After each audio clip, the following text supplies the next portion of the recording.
नमस्कार दोस्तों, आप सभी का महाभारत के छठे एपिसोड में स्वागत है। एकलव्य महाभारत का एक पात्र है। वह हिरण्य धनु नामक निषाद का पुत्र था। एकलव्य को अप्रतिम लगन के साथ स्वयं सीखी गई धनुर्विद्या और गुरु भक्ति के लिए जाना जाता है। पिता की मृत्यु के बाद वह श्रृंगबेर राज्य का शासक बना।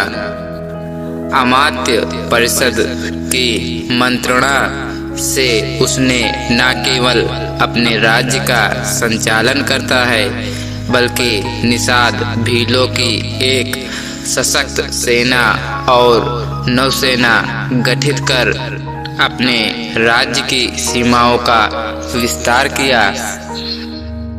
महाभारत में वर्णित कथा के अनुसार एकलव्य धनुर्विद्या सीखने के उद्देश्य से गुरु द्रोणाचार्य के आश्रम में आया, किंतु निषाद पुत्र होने के कारण द्रोणाचार्य ने उसे अपना शिष्य बनाना स्वीकार नहीं किया। निराश होकर एकलव्य वन में चला गया। उसने द्रोणाचार्य की एक मूर्ति बनाई और उस मूर्ति को गुरु मानकर धनुर्विद्या का अभ्यास करने लगा।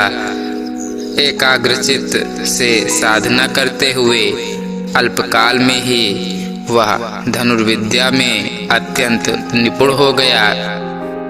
एक दिन पांडव तथा कौरव राजकुमार गुरु द्रोण के साथ आखेट के लिए उसी वन में गए जहाँ पर एकलव्य आश्रम बनाकर धनुर्विद्या का अभ्यास कर रहा था।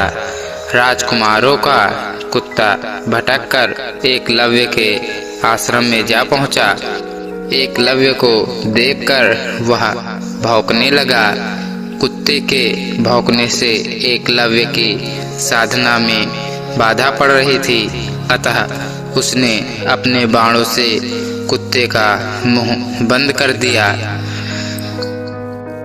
एकलव्य ने इस कौशल से बाण चलाए थे कि कुत्ते को किसी प्रकार की चोट नहीं लगी।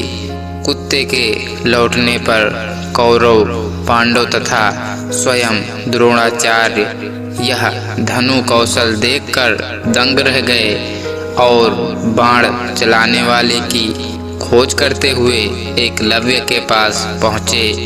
उन्हें यह जानकर और भी आश्चर्य हुआ कि द्रोणाचार्य को मानस गुरु मानकर एकलव्य ने स्वयं ही अभ्यास से यह विद्या प्राप्त की है।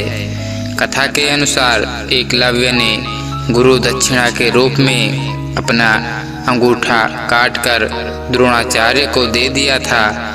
इसका एक सांकेतिक अर्थ यह भी हो सकता है कि एकलव्य को अति मेधावी जानकर द्रोणाचार्य ने उसे बिना अंगूठे के धनुष चलाने की विशेष विद्या का दान दिया हो।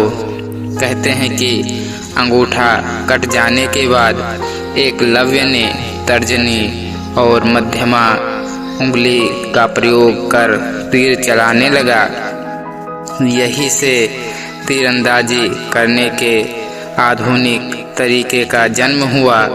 निसंदेह यह बेहतर तरीका है और आजकल तीरंदाजी इसी तरह से होती है। वर्तमान काल में कोई भी व्यक्ति उस तरह से तीरंदाजी नहीं कर सकता जैसे कि अर्जुन करता था।